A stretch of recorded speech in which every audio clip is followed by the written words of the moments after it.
to a video I didn't think I would ever be making again. StarCraft 2 patch notes. Just a few weeks before the World Championships at I Am Katowice, we have the new anticipated patch live on the ladder.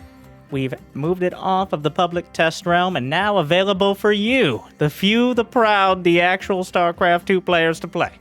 So if you want to partake, you can do so right now. But if you want to learn more about it, just keep watching. I'll save as much as I can my opinions for the end. So make sure to like now so you can dislike later and make it more dramatic. Intara Wadun, patch 5.0.11 has arrived, featuring a wide range of balanced quality of life changes and bug fixes. These changes were curated by our very own StarCraft 2 community, which consists of pro players, content creators, tournament organizers, and modders. We want to thank them all, says the StarCraft 2 team. Bobby finally wrote this out during his lunch break. Yes, it's a community patch. Disclaimer, I did not directly work on the patch. Many of the comments and criticisms I've made seem to have been acknowledged here in some way, but directly, I had no hand in it, so therefore, see, look, clean hands. I have hands, not claws, Anyways, the changes versus everyone, worker units. And we're going to save some of the balance implications, criticisms, predictions. We're going to try, we might touch on them if they have, if they change the interaction of units, but otherwise, just going through the description. Worker units no longer need to wait for a full deceleration before beginning to attack. Because of workers' slow deceleration, say the developers. Developer in this case is the coagulation of those said community members. Don't get optimistic. Because of the workers' slow deceleration as a result of their mining behavior, they felt very unresponsive when ordered to attack nearby units. So this means workers, instead,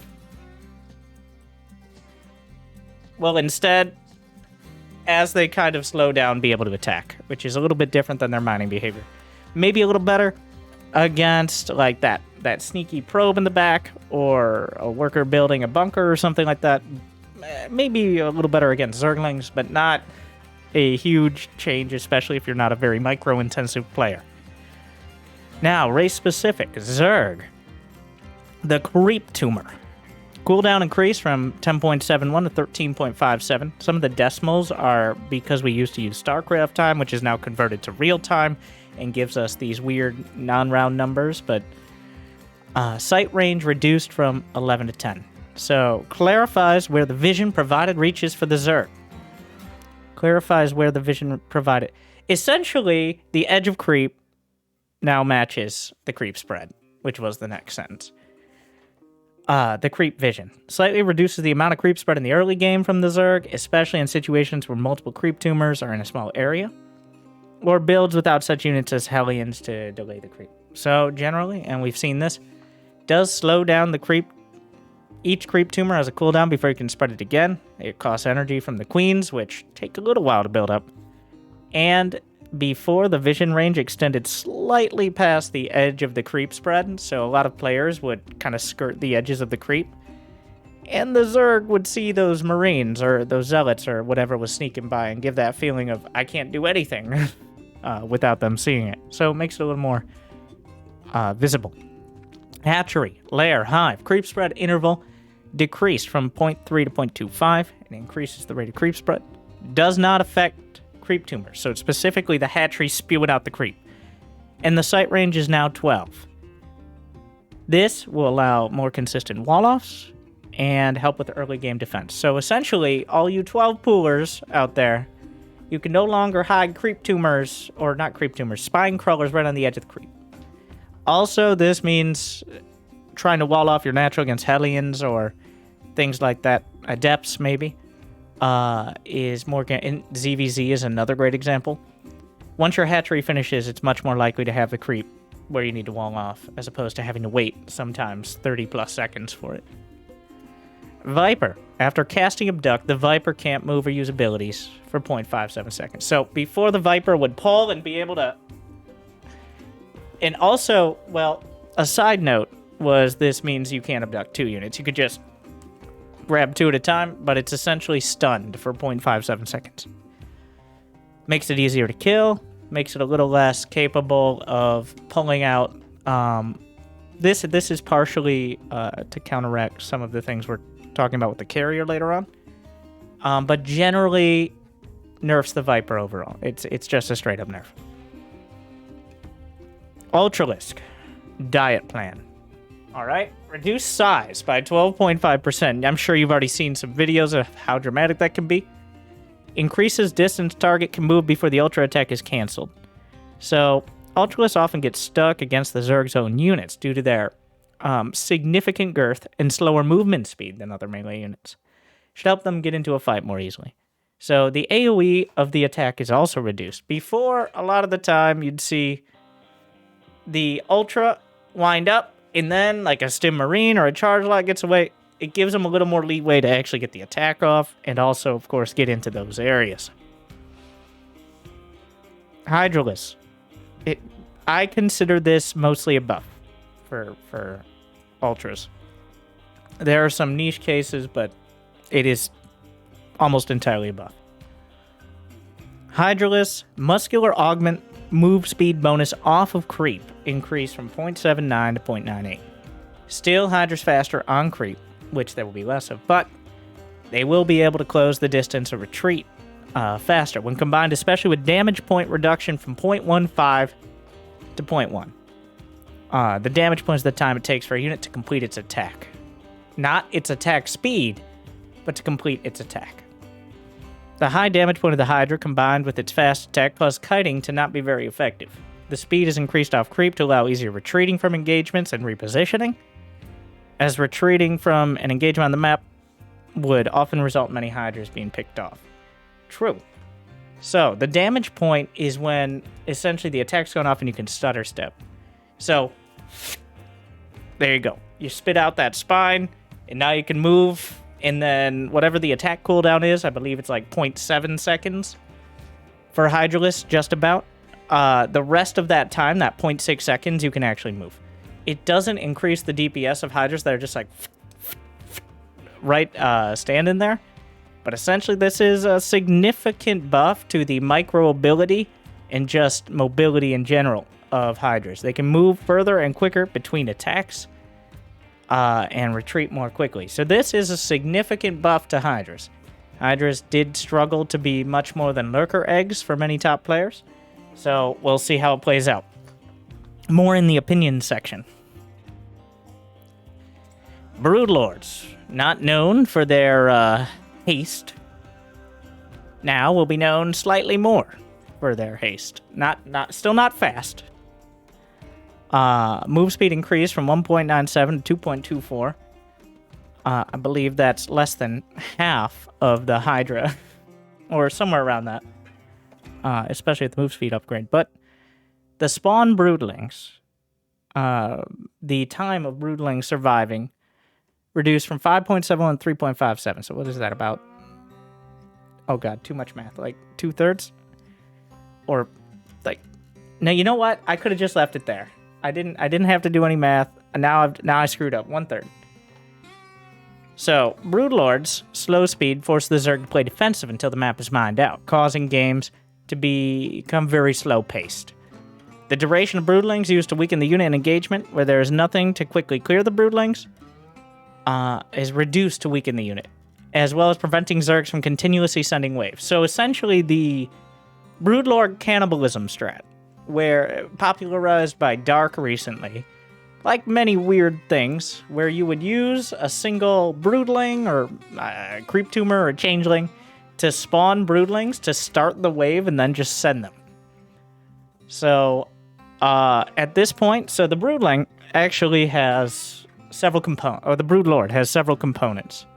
There's the Broodlord, which grows Broodlings, the little babies that will never become Broodlords. So every, I want to say 3 or 4 seconds, probably around 3 seconds, it grows a Broodling. So it starts out with 2 Broodlings. And on the first attack, after those 3 seconds or so, it throws them both out, throws them down. And then the damage is done by the impact damage of the Broodling, just the hit on whatever unit you're hitting, whether it's a siege tank or a Thor Marine. And then the Broodling itself just starts nibbling away and blocking everything. So this will have no effect on the impact damage. It'll make it easier to kind of... It's getting a little closer to Guardians from Brood War, where we're going to be more focused on maneuvering these siege units in and out to get that damage, and less on filling the entire ground space with a bunch of units you can't kill in time. Because now, the duration of spawn Broodlings is only marginally longer than it takes to get another Broodling. So I think technically you can get multiple waves from the same Broodlord, but they'll be timing out as the next one comes down. So overall, in the use of Broodlords, I think this is a nerf. To a pretty significant extent, because Broodlords, while their big issue was they weren't very maneuverable, I don't think a 10% speed increase is going to do much to make them a very mobile unit, and it does reduce their ability to kind of flood the map and make it impossible to micro. So we'll see how it plays out. Important to note, by the way, originally they accidentally changed Broodlings from buildings dying to have this reduced duration. Those should be the same. Broodlings from Broodlords are now a different species strain than the Broodlings from buildings. Opinions are later, yes, but whether it's a buff or a nerf is still here, because some of these are kind of in the gray area, especially depending on who you ask. So that's what the opinions are for. This one is not up for debate. Ravager build time, about 3 more seconds. Up from 8.5 to 12.1-ish. A little under 3 seconds. Pretty big nerf to Ravager build time. It forces the Zerg to prepare slightly earlier. Very slightly early. Okay. Yes, slightly carrying a lot, doing a lot of heavy lifting there, but reduce the strength of morphing roaches and Ravagers during fights to heal them. Yes, this is kind of a niche case, but it is a nerf overall, especially to early all-ins, where you'd have like a roach or two dying alongside your Ravagers, you'd morph them, and maybe just get a full health Ravager, because that's how morphing works. They pop out with new fancy skin and full HP. So, quick summary. Creep spread, slower, slightly less vision. Hatchery now sees everything and spreads its creep out quickly. Viper, slight stun when abducting. Ultra, diet plan. Hydralisk, diet plan plus strength training. At a damage point a little better. Spits out those spines faster. Broodlords, diet plan. Slimmer Broodlings don't last as long, and they move faster. Ravager, wherever all the rest of the food went from all these other units, whatever they were eating, now the Ravager needs to eat it. And that's why it takes like 4 seconds long. So, that is your summary for Zerg. A lot of slimming down and bulking up. Not really the bulking up. I just said that because it felt like the thing to come to mind. Anyways. Protoss. Shield battery. Battery overcharge reduces shield rate from 100% to 50% increased rate, which reduces you from 1440p to 1080p, which is quite a quality reduction. I mean, 1440 shields to 1080 shield. Previously, battery overcharge made it difficult to take engagements, regardless of army difference, until it expired or unless the shield battery could be destroyed. This should give the attacker a chance at engagement if they have a significant lead. To which I say, okay. And the opinion section is later on. The Observer.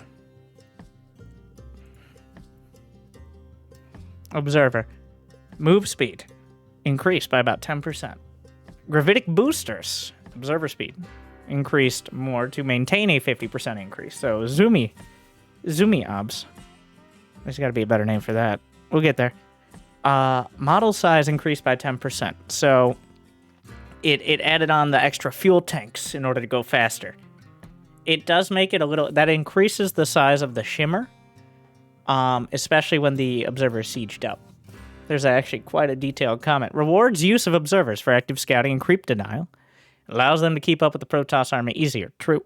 The increased size helps the opponent to see whether an observer is present if they are actively looking for it, as it can be incredibly punishing to make a decision under the belief that your opponent is not aware of your action. True. So generally easier to tell when you're dealing with observers, but the observers themselves, useful. So overall buff with an asterisk. Archon. Reduce collision radius with structures, which means that they're a little better at defending against things like mutas. And then Archons, we've nerfed House Archons. House Archons now allowed to go outside after they get recalled to like the main or the natural. So this does not affect their interaction with units because there's a separate building and unit collision. But there you go. So I think this is especially a buff to most of you on the ladder. Not that you've ever accidentally recalled to your main instead of like your third, right? Of course not. High Templar. Glide slightly faster. Increase the speed of ground-based armies with High Templar support, allowing more effective map movement. Essentially, they don't lag behind.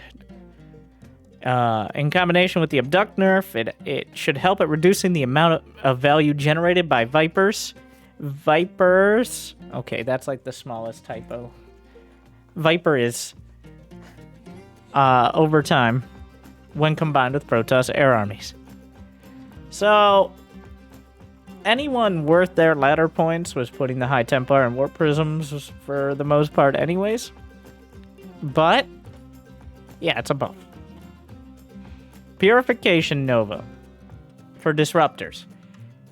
Reduces the maximum potential damage a Disruptor can deal against an unaware opponent, while not significantly affecting its usage and zoning away. Ah yes, the Explosive Force Field, or picking off stationary units. There's an opinion section. So the area reduction, I believe this is supposed to say 375, not 3575, because they actually reverted it from 1.35 to 1.375, unless we've gone back and changed it to 0.007, like. So while the math is 10% on the radius, now through the power of geometry, this translates to up to 20% on the area of the disruptor. So just the general, I'm going to go with the 1.375 because I believe that's the accurate one, which is more like, I believe, 15% of area reduction. So this is, and we've already seen, quite significant. It is in every way a nerf, except to players like Haz, who are more likely to hit their own units than the opponent. Or people playing against Dark, who are more likely to use your disruptors than you are. But otherwise, it is just kind of a straight-up nerf. Interceptor attack priority on the carrier.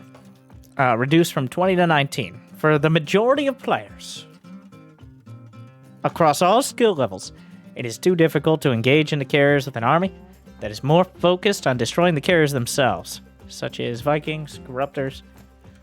This should allow players to use units intended for fighting carriers to actually be effective. So before you A-move the carriers, you A-move the Vikings fight the interceptors and die, right? You can still hold position units, but if they're within a certain range, your Vikings, your Corruptors, your units will prioritize the carrier over the interceptors. You'll still, in many cases, want to target fire so they don't spread out their damage across all the carriers, but it does make it easier for anti-air units, especially, to target them. Did we... It appears, here's a key point from the PTR. The shield reduction, we also added in a shield nerf to the interceptors from 40 to 30. Usually interceptors have 40 HP and 40 shields. That does appear to be removed, so just the attack priority change. Just noting that for myself, mostly. Sentry. Build time reduced. For the gateway? Did we just out of the gateway? Or is that warping? I guess build time is only for gateways. Warp cooldown is technically a different statistic. So I believe this is just before warp gate, but the move speed increase does make it a little closer to the speed of a stalker. Not quite there, I don't think, but the idea here is being able to keep up with Guardianship. I think that's fine. It's a buff. I mean, there's no way this... Well, the move speed also means it'll move into enemy units, much like the Disruptor. There's also some downsides to being either faster or existing in general, but it is overall a buff, especially to early game. I think it'll have some pretty big implications in Protoss versus Protoss as well. Forge. In general, we're gonna round a bit here. 7, 9, and 11 seconds. So that is almost 30-second reduction to level 3 upgrades on the Forge, which is ground upgrades. So recently, Protoss have been heavily relying on disruptors and ground engagements. With the nerf to disruptors and battery overcharge, earlier upgrades should give some compensation for fighting strength. So yes, this is a buff. And that is not factoring in Chrono Boost. So giving... It's going to be quicker that Protoss can get those upgrades out. So, just pretty much straight up buff there.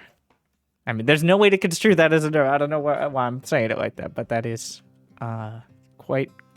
It adds up. It adds up. Dark Templar Shadow Stride attack delay reduced from 0.75 to 0.71.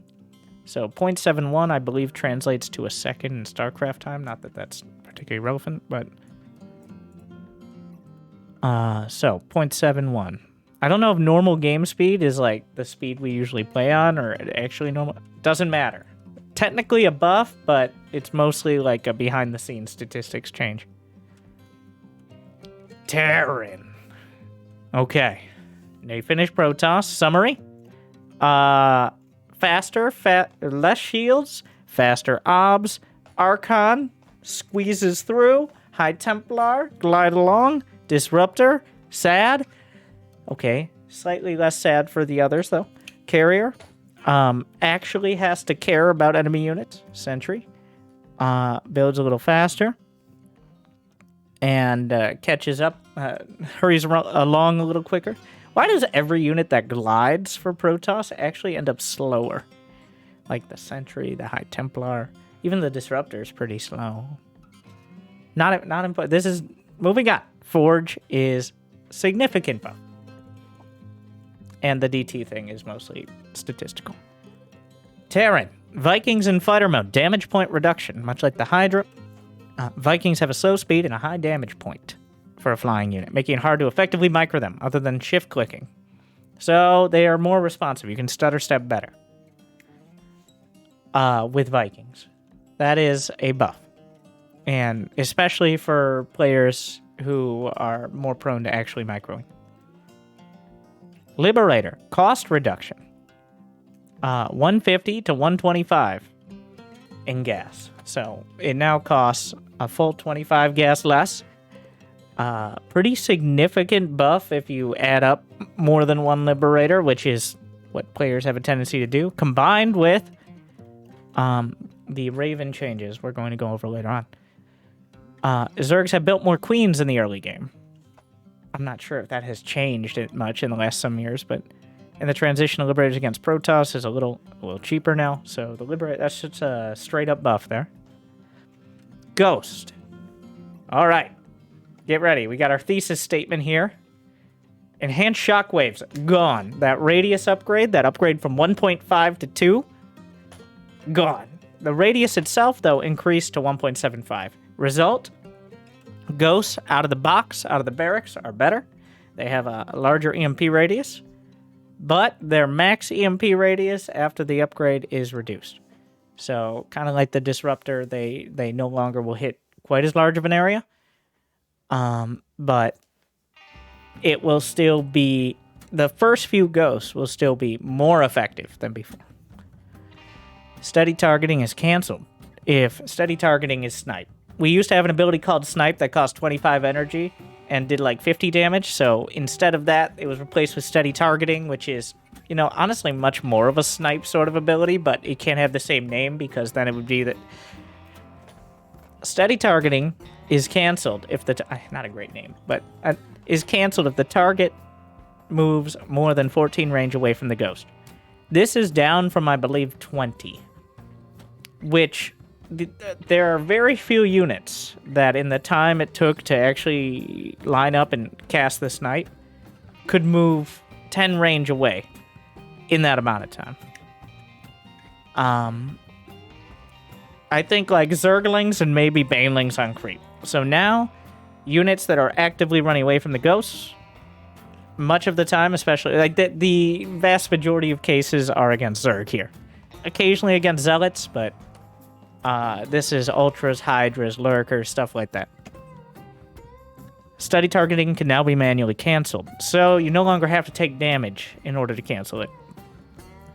Which means you have maybe a little bit of a chance to reposition if you find yourself in a bad spot. Small buff, significant nerf to steady targeting. Before, you could shoot pretty much any Zerg unit in the back as long as you had vision, and there's nothing they could do about it. Now, some of them will get away, so a nerf. There was no cap before, says Scarlet. I just assumed there was. Wow. I just made up a number that sounded very high, but apparently there was no cap. So you could just snipe across. They could get recalled to the other side of the... I think recall would break it, but... But now some of them will escape, which is terrible.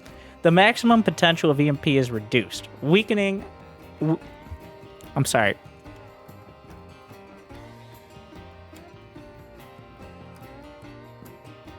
Weakening. Yes. Weakening the ghost against late game Protoss armies and spellcasters, while giving it more power immediately. Before the enhanced shockwave upgrade would have been researched, so right out the box. The steady targeting range cap reduces the punishing effect that ghosts can have against biological units. Or moving anywhere near the Terran army would require a full commit, as retreating units would always die in the combination with using scan for vision.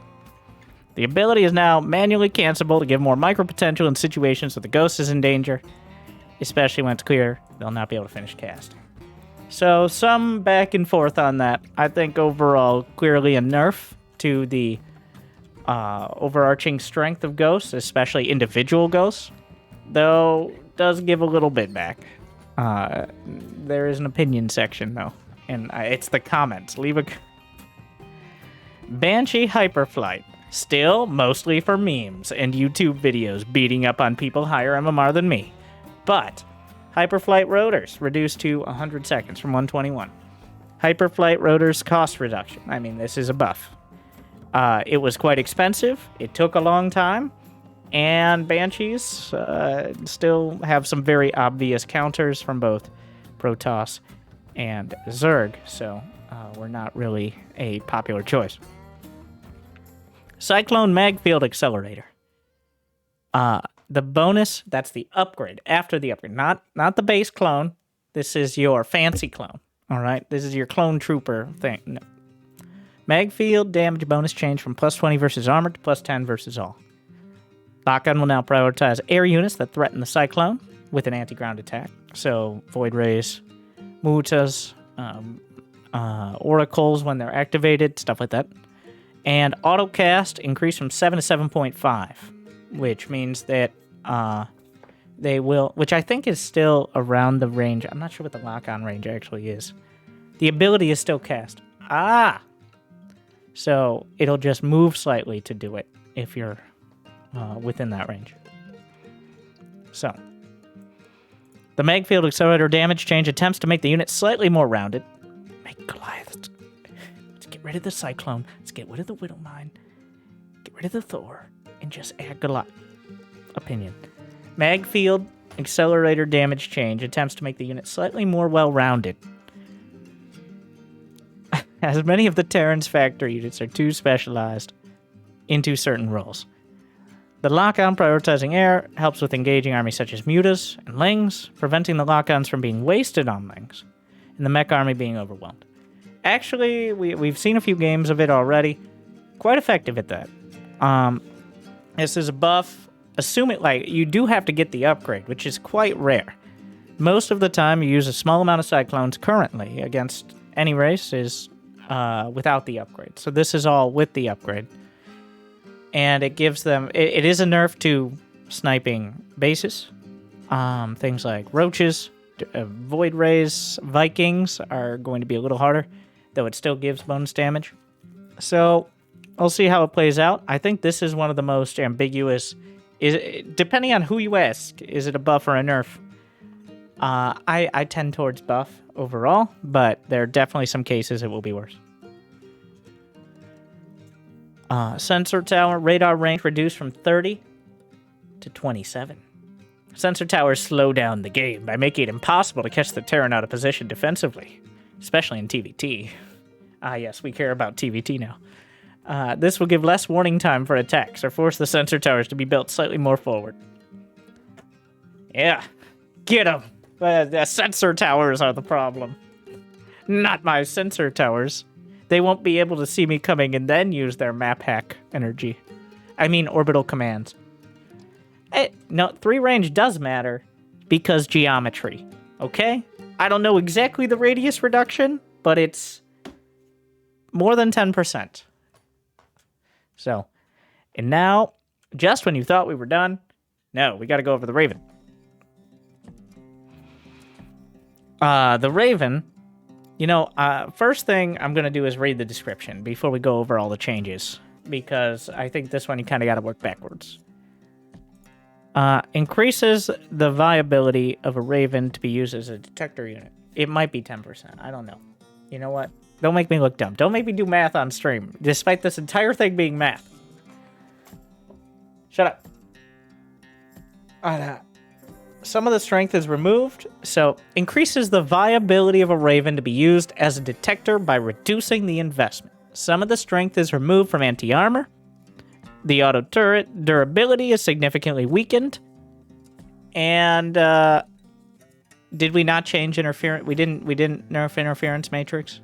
Okay, so the PTR at some point had an interference matrix nerf, but it does appear it's going to be the same level. There's actually bug fixes related to that, but we're not there yet. So Raven, gas cost reduced from 200 to 150. Build time reduced from 43 to 34. Corvid reactor gone. No energy boost when they come out. Anti-armor missile reduced from 3 to 2. And very importantly, for late game TVT quality of life, it now has like a yellowish tint on it, as opposed to like deep orange that would turn everyone into just orange versus orange in late game TVT, which was a clusterfuck.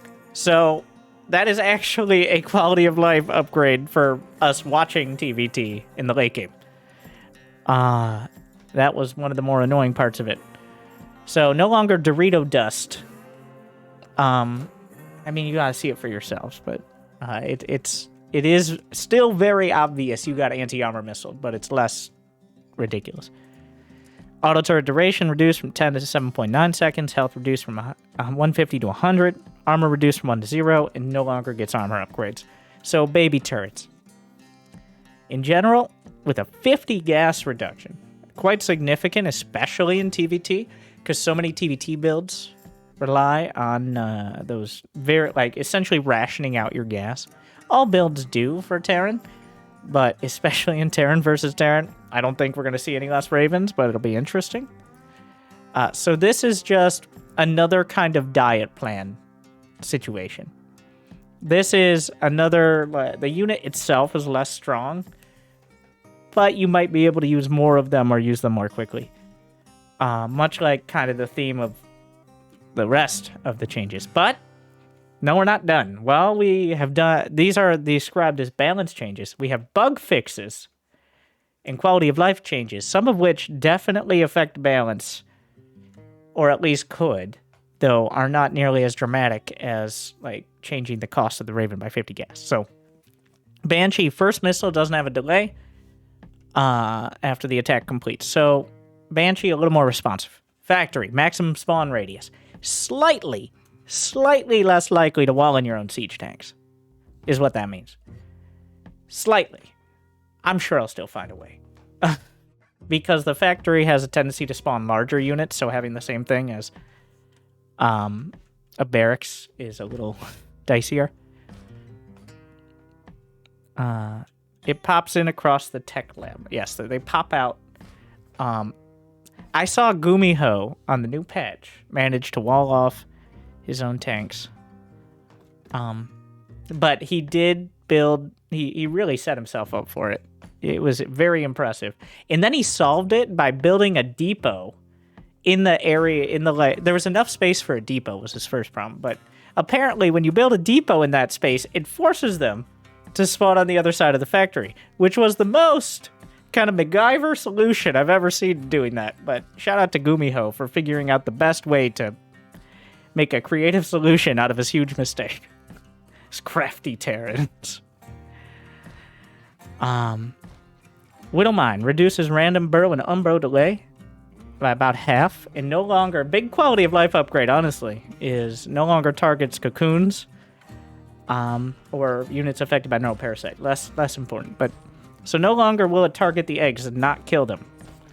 Whatever comes out of the eggs, maybe, but you can manually target, but same with cyclones as well. So this is I'd put it at a small to medium quality of life buff for high-level players, and a solidly medium quality of life buff for slightly lower-level players. And doesn't really matter below that because, let's be honest, good luck dropping out and burrowing mines in a consistent manner.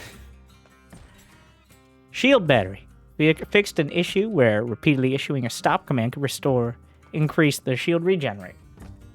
And some animation models and tooltips.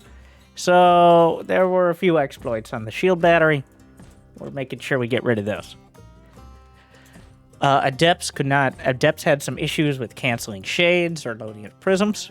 Now they work more like other units. Like how the disruptor, if you load into a prism, it cancels the nova. Of course, it's still on cooldown, but you don't have to go through any extra steps. Queens fixed an issue where initial creep tumors could be canceled. Is that an issue, though? I mean, I guess since you can't cancel any of the other tumors once they start, I guess the seed tumor should share that behavior. And no longer does it take a moment to stretch her legs after she comes out of the hatch. I believe that particular behavior has been there forever. But now slightly more responsive. This is mostly a buff to Serral. Lurker. Reduce random burrow and unburrow. So same thing as the Widowmine. The random delay on most attacks and units is mostly for cinematic purposes. Because if you don't have a random delay on animations, you end up with AoE 4. Where all your bowmen are connected to the hive mind attacking at exactly the same time. This is why a very quickly microed set of Marines will look like they're all attacking at the same time, but if you just let them attack, then this tiny delay, which normalizes over time, it averages out to the same DPS. It might be a couple % on either side. It's to make it look like the units aren't controlled by robots. It make fights look a little more natural without affecting balance significantly. The biggest example of how that affected balance was the attack delay on the battlecruiser, which was removed. Removing that, not even the attack while moving, but removing the random attack delay somehow increased its DPS by like 20%. It is the almost everything has some sort of this, and it is why it kind of feels like your units are real things, as opposed to just like these cutouts that have a stat screen. But it can be frustrating, especially with things like burrowing and unburrowing, to try deal with that. Like, where sometimes your units will not respond quite as quickly. And 0.36 seconds is quite long.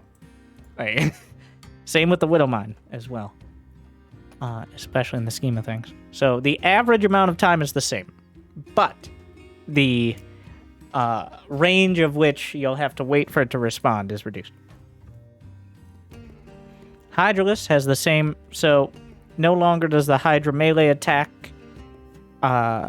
same attack and animation speed with attacks melee and range. Previously, it had melee attacks had a longer animation and slower cooldown, or shorter cooldown.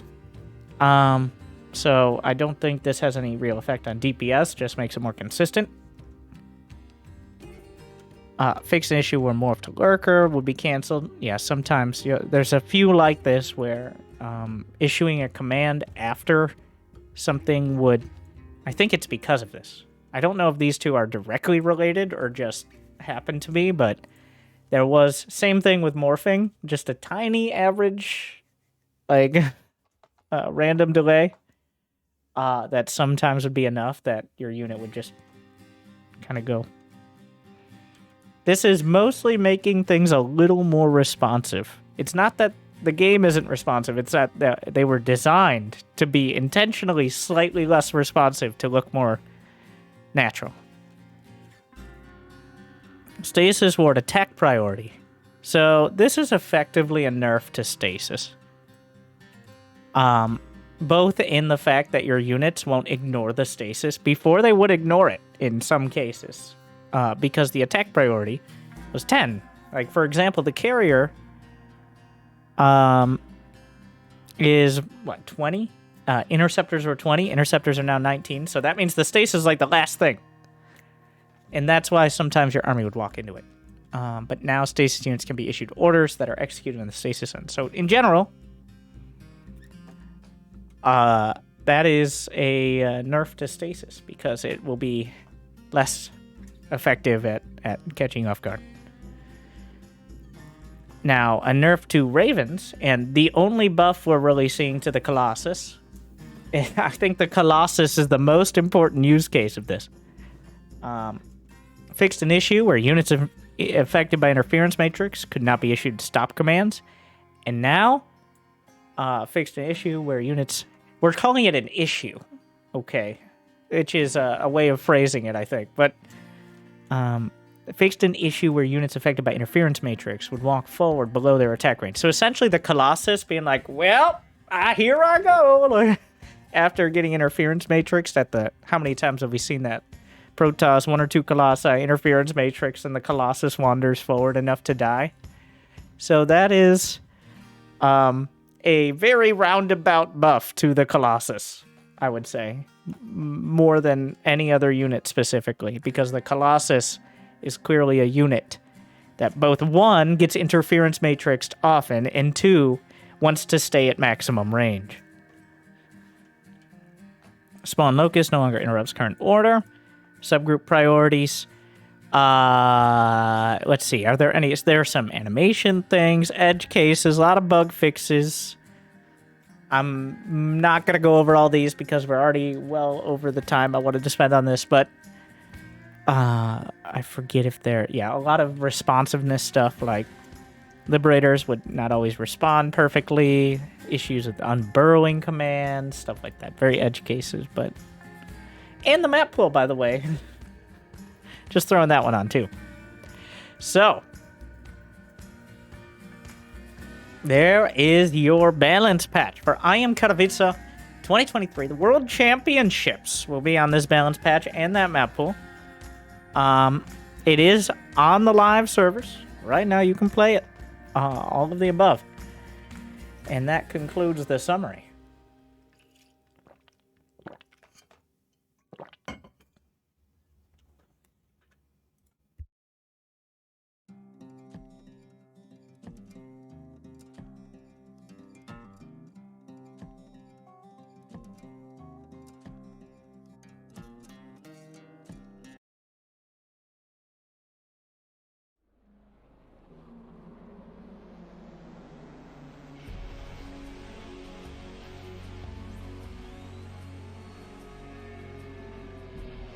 Welcome back as I explain the implications of this balance patch.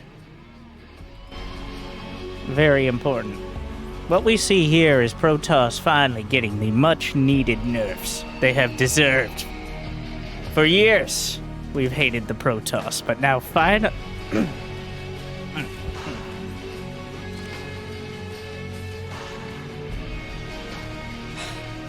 We'll go through.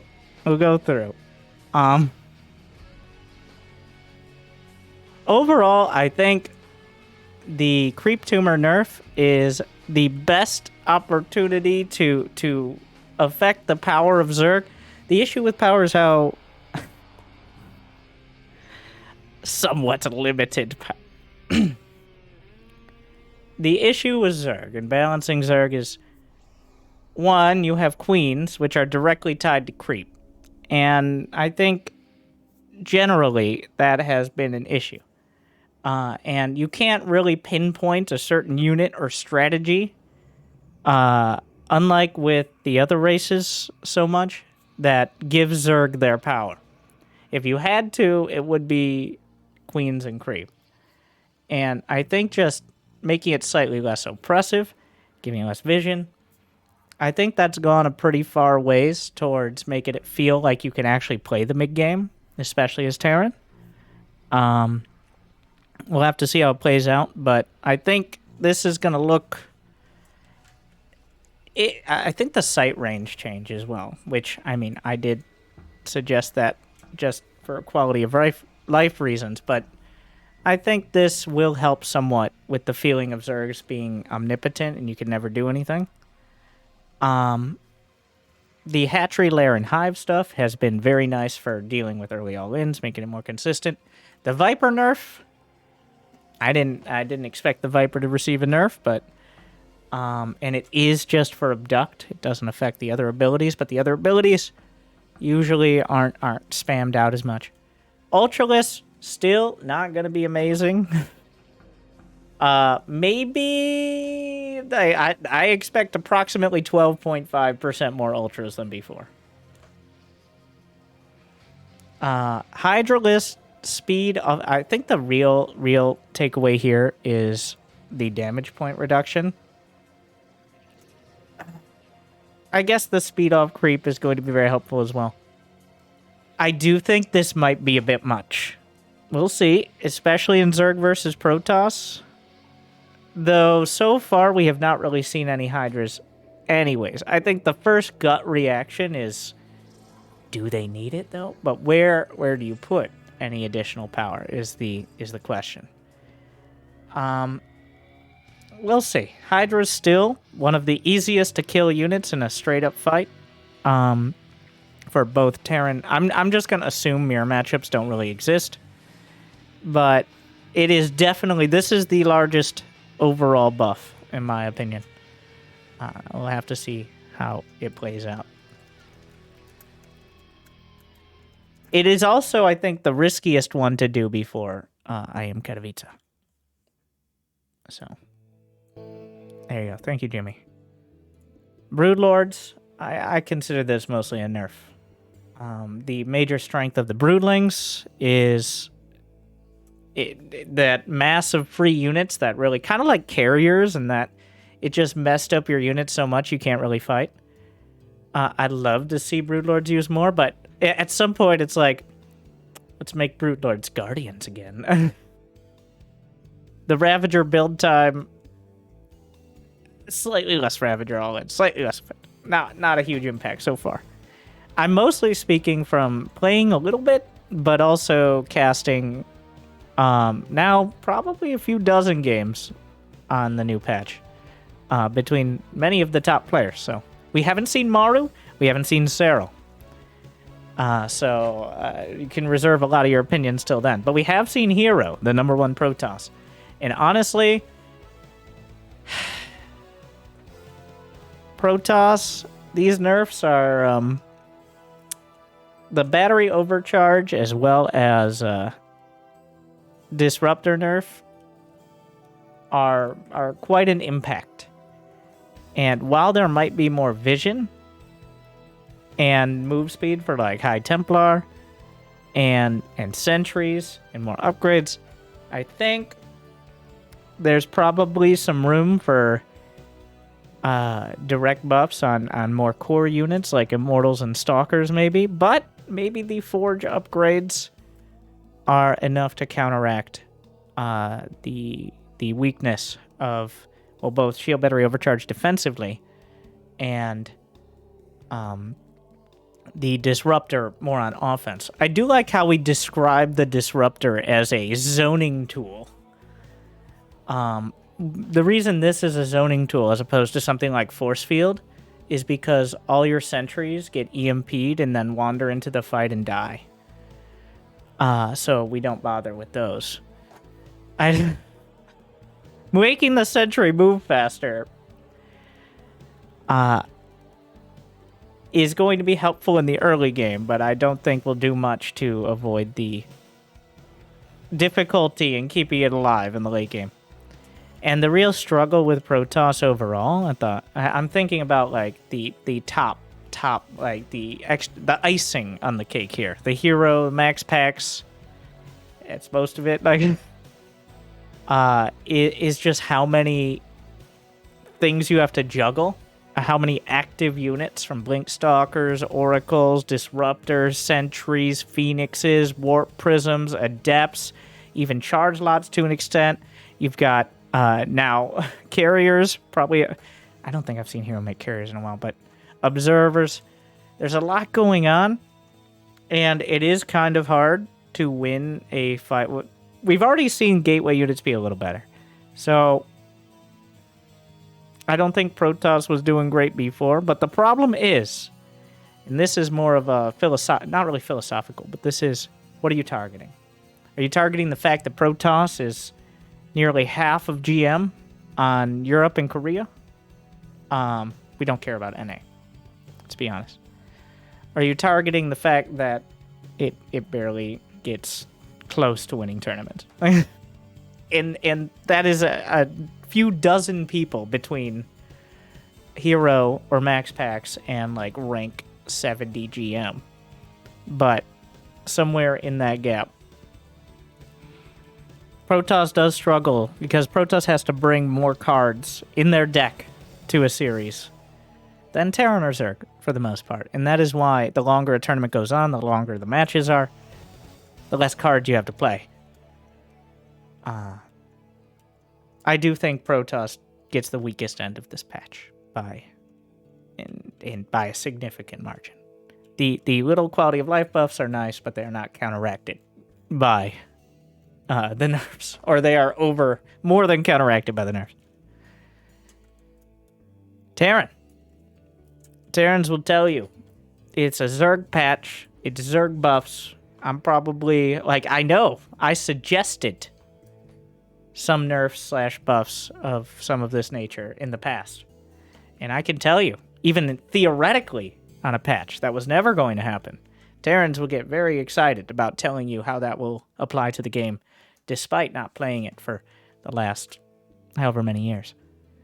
So, bold move to have any sort of nerf. The thing is, even on the Ghost, Terran gets no nerfs directly, besides the Sensor Tower.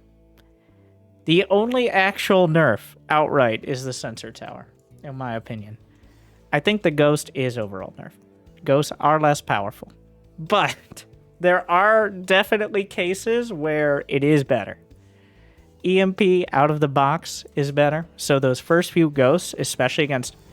Now I'm gonna go on the reverse side of things. With Shield Battery Overcharge being weaker, with Disruptors being less powerful, and with EMP being stronger more quickly, that mid-game part of Terran versus Protoss, I guess upgrades. We're going to see a lot more charge lot builds, I think, as opposed to relying on splash damage, because that is the weakest point for Protoss, especially if you took any damage early.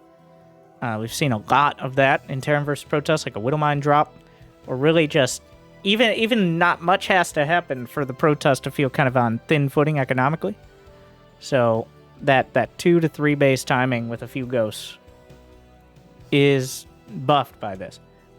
In the late game, it is quite a nerf for ghosts, especially against Zerg with the snipe. You're no longer going to be able to shoot every unit in the back. EMP radius also applies to Zerg, Infestors, Vipers. It might take 2 EMPs to EMP the entire Protoss army now as opposed to 1. Especially if they're clumped up, like they kind of have to be with their good units. It is quite a nerf in that sense. And another thing is how Terran has such a disparity in their players. Like, it's very hard to control Terran units. They're all very fragile. They die very quickly. But also have some of the most insane DPS, as Bion and Maro have shown, so. Banshee Hyperflight, that's a nice bone we're throwing them, I think. Okay, the thing is, I still think that if you're going to go for Hyperflight Banshees, there aren't too many cases it's better than just going Battlecruiser. Because you still require a Tech Lab starport. Yes, they're very microable. It can catch players off guard because you go from Banshee into just more Banshee as opposed to the big dramatic Battlecruiser. It does open up some more options for mech. Alongside the Cyclone changes. So, I don't think mass Cyclone styles, especially against Protoss, are going to be a thing. Very much. Magfield Accelerator is still a lot to ask for in the early game, and Cyclones will still suffer from having kind of being quite expensive, fragile, and not particularly great against large amounts of units in the later game. So while this might round it out a bit, it's still a glass cannon. So it is also a nerf to its most direct usage, which is dealing with things like Proxy Stargate. And shutting down Void Rays, Roach Pushes, stuff like that, though that's relatively rare. The Sensor Tower one, this one amuses me. I like how the Sensor Tower got a backhand here. I don't think it'll make a big difference, but I do appreciate how the Sensor Tower was caught in the crosshair. And now the Raven.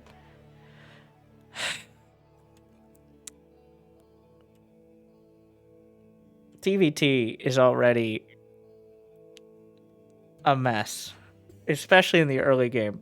But this certainly won't help. This is not really a nerf. So when you think about it, if you combine the 50 less gas on the Raven and the 25 less gas on the Liberator, you just bought yourself a Viking right there. This means that a lot of early game builds that required you to get 2 gas quite early, or 3 gas and 3 to 4 gas in TVT will no longer be as required, like earlier expansion, stuff like that. So as well as the build time reduction means it's a much more, not much more, but a more realistic counter to DT builds is another one. So we'll see. As something to point out, the Raven now costs as much as an Oracle. 150, 150. It actually has a slightly shorter build time now, too. The Oracle, I believe, is 37. I know I checked this before. It's slightly more, without Chrono Boost, of course. So it brings it more alongside the Oracle, and also in general use as kind of a support unit you can make several of, but probably aren't making too many of. We've already seen how making too many Ravens can end up being an issue. So, well, that's your summary. Like, overall, I think a lot of good things. Probably could have gone further in some areas. Probably not quite as far in others. But we'll see. I am Katowice in a couple weeks. I hope you guys enjoyed my breakdown. Leave your opinions. Hope it made your day a little bit better. Good luck. Have fun. Stay chill.